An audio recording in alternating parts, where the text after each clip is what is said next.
Emirates. In this video, I'm going to show you how to install acoustic wall paneling on a flat wall like this.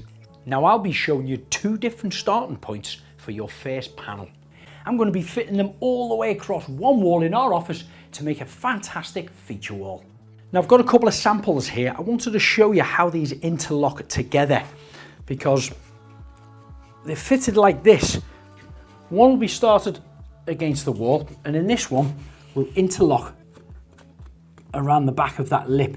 And when we look at it along here, you'll see that this has a kind of a gap in here, and this one has a more or less a tongue on there, and they will interlock in like this, giving you an equal size gap in between all the panels and the joints. Now fitting your first panel is quite important, because the first panel dictates where the rest of them are going to be, of course. We're starting off on the right-hand side, so the interlocking, and we work our way to the left. But first, we need to distinguish whether this wall is level or not. We're out just a couple of millimeters at the top, and that's the length of this spirit level. So if I place a board up on here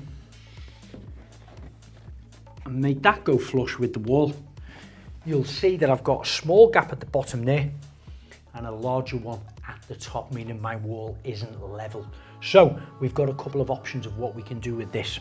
We can either put a piece of masking tape up against this adjacent wall there and paint a black line down there just with matte black, and then once this panel is fitted to there, any little gap that we do see down that side, of course, is going to be black, and it's going to look just like the felt behind it. Or we can get our trimming knife, which is what I'm going to do, and trim down this first strip off, and then I'll cut my felt higher at the top, narrowing it down to nothing at the bottom, and hopefully that should fit nice and snug then in the corner and give me a level edge here to start working from.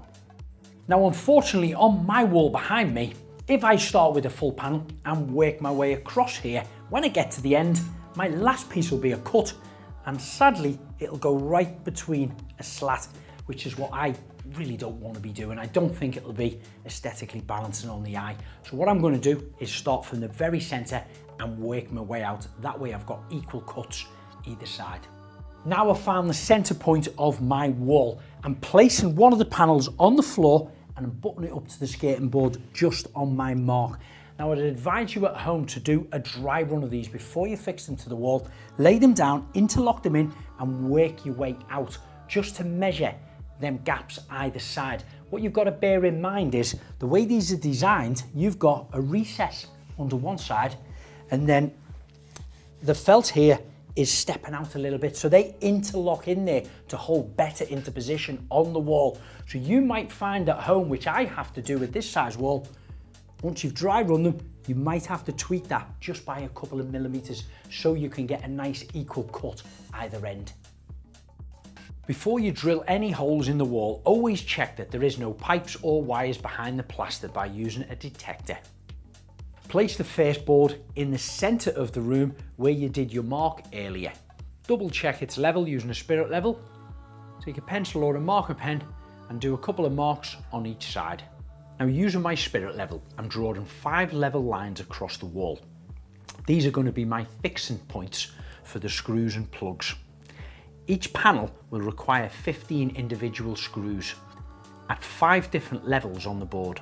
Offer the board back in position over the lines and drill 3 individual pilot holes across each line.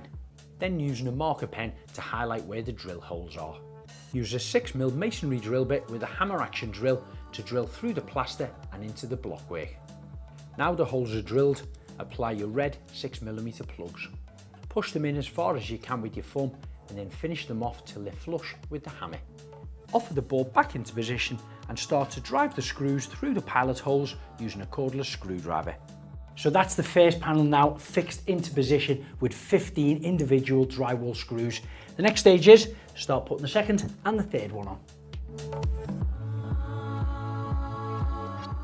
That's the first 4 panels now fixed into position without being cut. The 2 either side will have to be cut down for the width and also cut around both sockets. Now on your wall, if you've started like me in the center and worked your way out, you're probably going to have to do 2 cuts for either end. Just be careful when measuring them. Of course, you butt right up to the wall, and when you measure to your last panel, remember it tucks behind there about 5 or 6 millimeters where that tongue just clips underneath. So bear that in mind when measuring, and also measure the bottom and the top as well, because your walls might be leaning out a fraction or leaning in. You have to take that into account. Now you've got your measurements from the top and the bottom, these can be transferred onto your boards. But one thing to remember, although this board is on the right hand side, when you're marking up your measurements, mark it from the left hand side here, where the felt foam hooks behind that. So we're going that way with it, and we're cutting off the right hand edge. Now my measurements for my bottom here is just on 590 mil. So basically, just as I didn't want to happen, but my measurement falls right on the end of that slat. So that means I would have to cut with my circular saw all the way up to this end. And it wouldn't even be a straight cut because my wall is out of fraction. So I don't want to cut the slat, but it is a personal choice. If you want to do it, you can do it. What I'm going to do is turn this over, and I'm going to take out my long nose pliers, and I'm going to remove this one slat. So when you press into them, there's one here, you press into them, you can grab them and pull them out like that. These are held in really well. They're made good. Okay, so this slat, yep, should slide out. There we go, we don't need that one. And what we'll find on the other side of here is we have a wider piece of the felt now across here, which I'm going to trim down and shape into that wall. Take my measurement again from the left hand side, mark it on here. And use a yellow felt tip pen just to mark on there, but if you've got a little bit of chalk, that would help.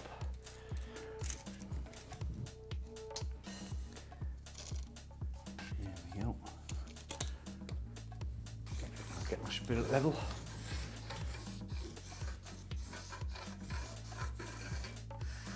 Once you've scored right the way through that, you should just slice through quite easy with your trimming knife. Yeah, that'll flatten in there now, nice and tight in that corner. It is always worth just taking a small bit off at a time. Cut it maybe 2 or 3 millimeters too big, and that just gives you that opportunity then to nip out any little tiny discrepancies on the wall, because remember, it's easy to cut off little small bits, you can't add them on. Now I'm ready to measure, mark up and cut around the sockets. So I'm just using a handsaw here as a set square, because it's long enough then to mark up across the slats. Now, if you're a little bit unsure, but it's the first time you're doing this, I'd advise you, whatever your measurements are, always measure twice and cut once. And maybe step it in a couple of millimeters, 2 or 3, 4 millimeters, because like we mentioned along the side, it's easier to cut a little bit more off to get a nice snug fit. You can't just put a little bit back on. So I'm going to double check my measurements. I won't shout out my measurements because yours are going to be different at home. But just really take your time. Start by drilling 4 small holes, 1 in each corner, using a 3mm drill bit. This will then give you the corner points on the opposite side. Draw them out with your pen, then using a sharp trimming knife, cut away the felt around all 4 sides. Push it through from the underside and then trim it off so you've got a rectangular square shape the size of your socket. Then using your jigsaw, slide the blade between the slats and start to cut in a straight line. Do the same on the opposite side. Then using a light piece of sandpaper, you can lightly sand the cut edges to make them smoother. Okay, now let's see if it fits. Brilliant, that'll work for me. Right, I'm going to pop a couple of little pilot holes through there, just the same as we did on the other boards. Take it back off, put my plugs in position and drive the screws in and hold it in situ. Perfect. So that's this side complete. I'm going to do the same with the cut on the opposite side.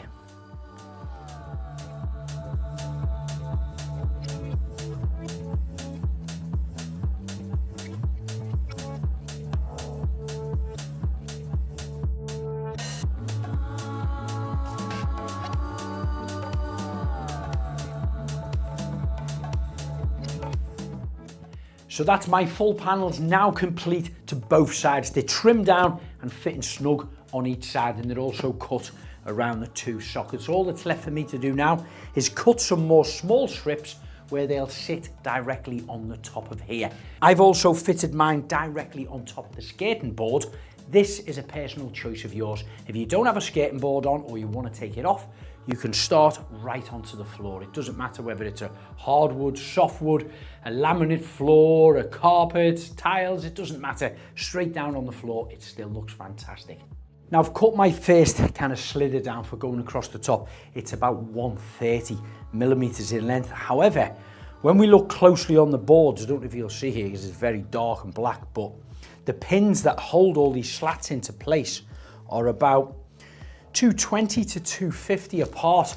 Now don't get me wrong, these are solid, they're made really well, they're literally firmer and solider than any others I've seen on the market. However, when I've cut a really thin slice like this between that, they're only held in with one lot of the pin. So look, I've got this situation, which isn't a problem, not a problem whatsoever. They're easy to line back up because the offcuts that you've got to put in there, and that's the same size gap. So what I'm going to do is put a little spot of adhesive underneath each one of those, and then apply some multi-use adhesive on the back of this. And then when I place it into position, I line it up exactly in line with these main boards on there. I have cut one end off and also cut a little bit off the black edge there, just so I know they're in line, because remember we had to trim them down for that wall, and that continues my line going across all in line with this lot. Now if we look closely at our double sockets, they may appear to be sunken quite deep behind the board. That's because our sockets themselves are real thin slimline ones. They only stand proud probably about 2 or 3 millimeters from the plasterwork, and that gives the impression it's real deep. We can still use it, of course. However, most sockets, standard sockets, are these plastic ones, or they could be metal ones, and they stand proud about 12 or 15 millimeters. So of course, if you've got ones like this, they will stand out a little bit closer to the edge.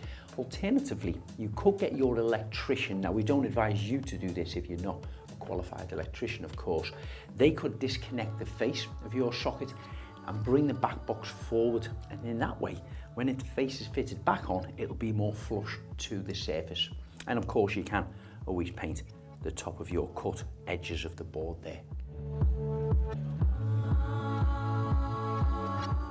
That's how quick and easy it is to install your own acoustic panel walls. And don't forget, you can hang pictures and fit shelves to this type of acoustic panel walling.